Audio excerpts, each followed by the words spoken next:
O presidente da Câmara dos Deputados, Hugo Mota, do Republicanos da Paraíba, tem se mostrado cauteloso em relação à tramitação do projeto de lei da anistia, que visa conceder perdão aos envolvidos nos atos antidemocráticos de 8 de janeiro.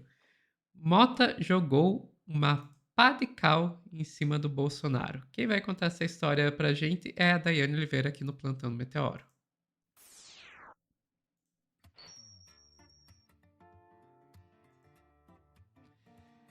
Quer dizer então que o Mota, o novo presidente da Câmara e o sucessor do Lira, não tá muito afim de passar projeto de anistia? Não tá, mas ao mesmo tempo ele está sensibilizado, tá, Sofia? Por isso a gente precisa entender por que o Mota está sensibilizado em relação aos né, golpistas, tentativa de golpe não, né? Aos golpistas, porque se passasse a gente sabe muito bem o que eles iam fazer com todo mundo.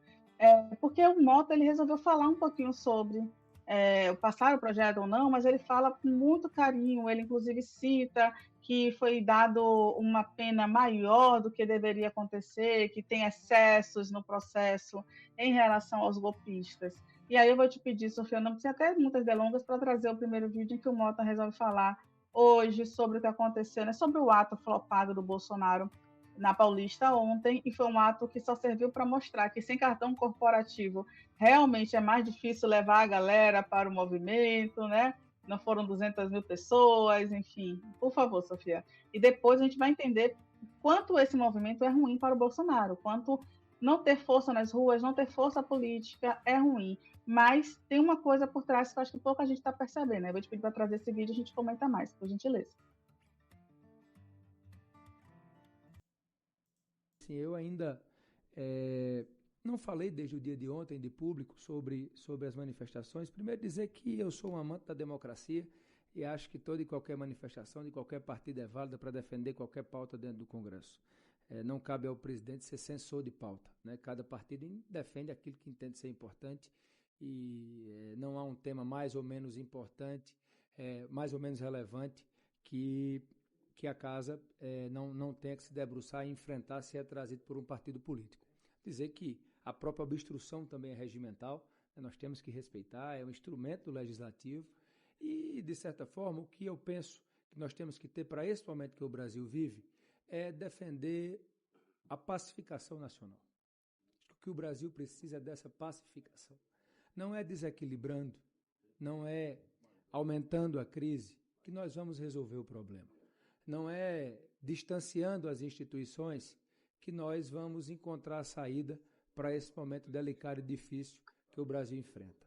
Então eu Olha defendo os só o dois pontos para que a gente conciliador. possa, Pimenta, tentar vencer essa agenda, que eu acho que É interessante que ele tá fazendo esse papel de conciliador aí, e é um dos raríssimos casos em que você vê esse papinho de ai, não, porque nós temos que pacificar, pipipi, popopó, tá sendo usado contra os bolsonaristas, porque normalmente esse papinho vem pra querer pedir anistia, né? Ai, não, gente, não tem que condenar o Bolsonaro, a gente tem que pacificar. Esse é um dos raros casos em que a gente vê isso meio que sendo usado ao contrário, né? cabem bem para o momento. O primeiro é a sensibilidade para corrigir algum exagero que vem acontecendo com relação a quem não merece receber uma punição. Acho que essa sensibilidade é necessária, ela toca a todos nós. E a responsabilidade de poder, na solução desse problema, que é sensível, que é justo, nós não aumentarmos uma crise institucional que nós já estamos vivendo. É por isso que conduzirei esse tema com a serenidade que ele requer, ouvindo os líderes, respeitando a maioria da casa, mas nunca perdendo essa capacidade de poder conversar sobre esse tema. Sabendo também que essa não é a pauta única do Brasil. Nós falamos aqui sobre diversas outras pautas que são importantes, que nós temos também que enfrentar, que nós vamos também tratar as pautas dos outros partidos, que também têm relevância dentro da casa. Então nós não podemos ficar uma casa de uma pauta só, uma música de uma nota só. Não, não é isso. O Brasil é muito maior do que isso. Nós temos inúmeros desafios. Então, nós não vamos jamais ficar restritos a um só tema, por mais relevante e importante que seja. Vamos levar sempre essa decisão para o colegiado. Vamos conversar com o Senado Federal, que faz parte dessa solução também. A agenda da Câmara precisa ser sintonizada com o Senado, principalmente nesse assunto e poder conversar com o próprio Poder Judiciário, com o Poder Executivo, para que uma solução de pacificação possa ser dada. Nós não podemos nos dar, diante de um Brasil que tem tantos desafios pela frente, esse cenário internacional, os nossos problemas internos, nos dá o luxo de achar que aumentando uma crise institucional nós vamos resolver esses problemas. Nós não vamos, definitivamente nós não vamos e nós não embarcaremos nisso. Não contem com esse presidente para agravar uma situação que do país já não é tão boa.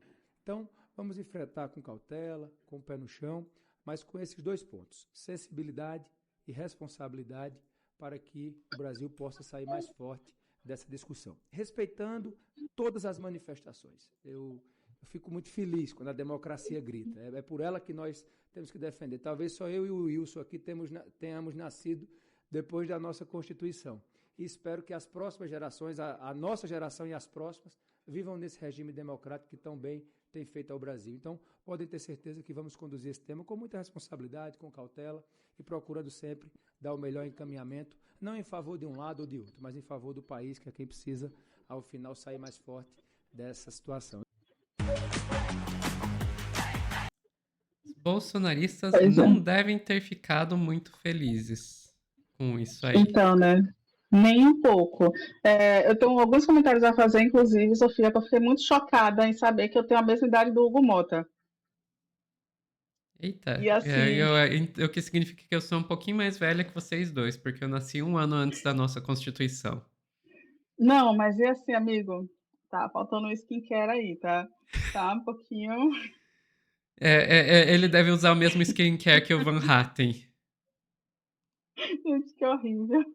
E o segundo ponto é que o que basicamente que o Hugo Mota falou nesses 3 minutos, quase 3 minutos, foi o seguinte: nós precisamos de penas mais brandas. Quando ele fala isso, automaticamente é uma ideia de remeter lá a Débora, que foi o batom, mas não foi só o batom, a gente sempre pontua isso aqui.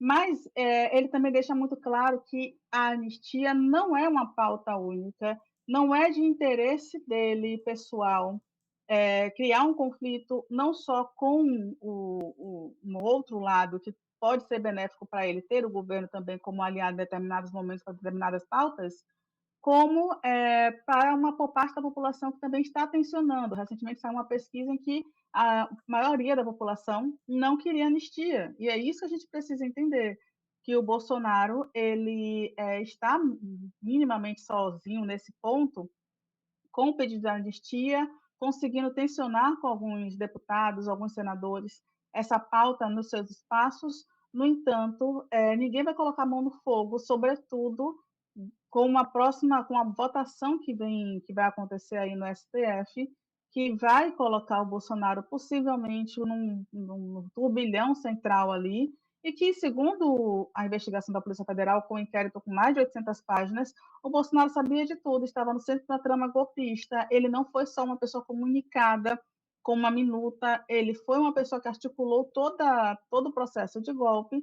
Então, acho que fica difícil. O Hugo Mota não vai se indispor pedindo anistia nesse momento, colocando como prioridade a pauta da anistia, ele vai travar um pouquinho esse espaço, talvez justamente para ver o que vai acontecer na votação do STF. E sim, Sofia, ele colocou uma pá de cal em cima do corpo dos bolsonaristas, né? Porque logo após a manifestação, ele sair com um discurso desse, tentando ser pacifista, pacificador, como se essa disputa não existisse há muito tempo, é deixar muito explícito ali que não, os bolsonaristas não vão ter o apoio irrestrito dele. E que pena, né? Que triste. Inclusive, eu tô falando que triste, vou te pedir para trazer um vídeo do Nicolas Ferreira. Porque olha o que os bolsonaristas seguem fazendo. Bora lá.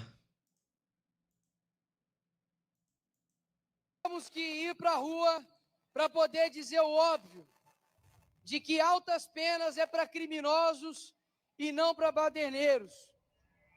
Ditadores de toga, principalmente como Alexandre de Moraes, se utilizou do dia 8 para nos amedrontar, se lascou. Olha a gente aqui. Essa é a resposta para você, seu covarde. Ele foi para cima. Nicolas, ele declarou guerra, ele foi para cima. E é isso que a gente precisa prestar atenção, no desespero que eles estão chegando a esse ponto, né? Se eles encontram o Senado, se eles encontram a Câmara, se eles encontram os espaços fechados para esse debate de anistia, eles vão para as ruas com esse tipo de sonoplastia, com esses gritinhos, com meio um grupo ali, um grupo de gatinhos pingados, só para conseguir espaço na internet. É basicamente isso que eles devem fazer e intensificar agora, nos próximos meses, conseguir disputar espaço na internet, que é o que sobrou para eles. E aí, o único receio que a gente pode ter é o seguinte: é um surto coletivo, é que as pessoas entrem nesse debate e, de fato, achem que foi só o batom e um grande número de pessoas que ainda não estão se manifestando resolvam se manifestar. Então, acho que um dos papéis principais é lembrar: não, gente, as penas não foram duras demais, não foi só o batom, essa galera tentou dar um golpe, essa galera tem envolvimento os inquéritos apontam várias questões ali, e se eles tivessem, um detalhe aqui importante é que se eles tivessem conseguido esse golpe, não teria anistia, gentileza, nem espaço para ninguém estar aqui debatendo ou invadindo a Paulista para debater. Eles não agem dessa forma, eles agem com truculência, violência e partem para cima deles mesmos, né? Então, imagine. É isso, Sofia. O que você acha dessa declaração do Mota?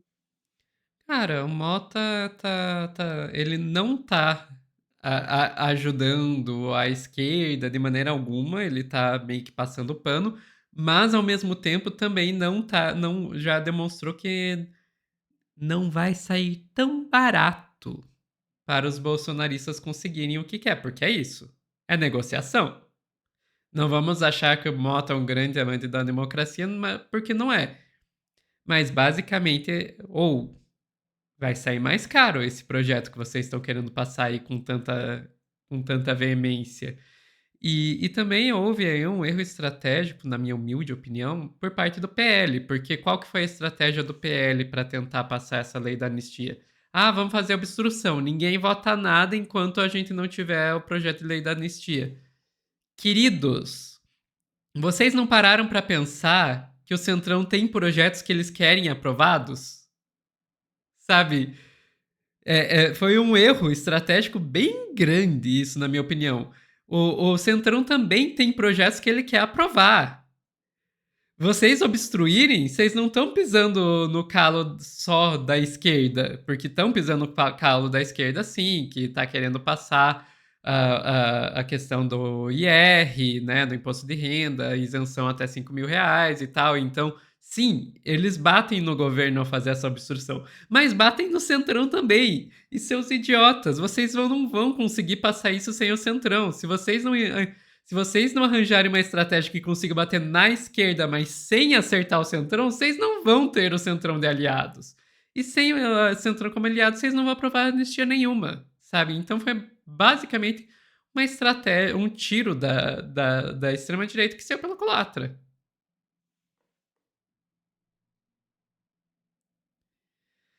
Enfim. Perfeito, Sofia. É isso mesmo. Mas, Sofia, você acabou de entregar que os bolsonaristas são desinteligentes naturalmente. Sofia, que é isso? Não é assim. Pois Enfim, a é. gente agradece que de fato eles são burros. Vale lembrar que as pessoas por trás dessa estratégia aí foram gente tipo Sóstenes Cavalcante. Não dá pra esperar muita coisa. Ficamos Não por aqui, mesmo. Dai. Ficamos. Pessoal que tá assistindo ao vivo, não sai daí que logo logo a gente volta com mais notícias.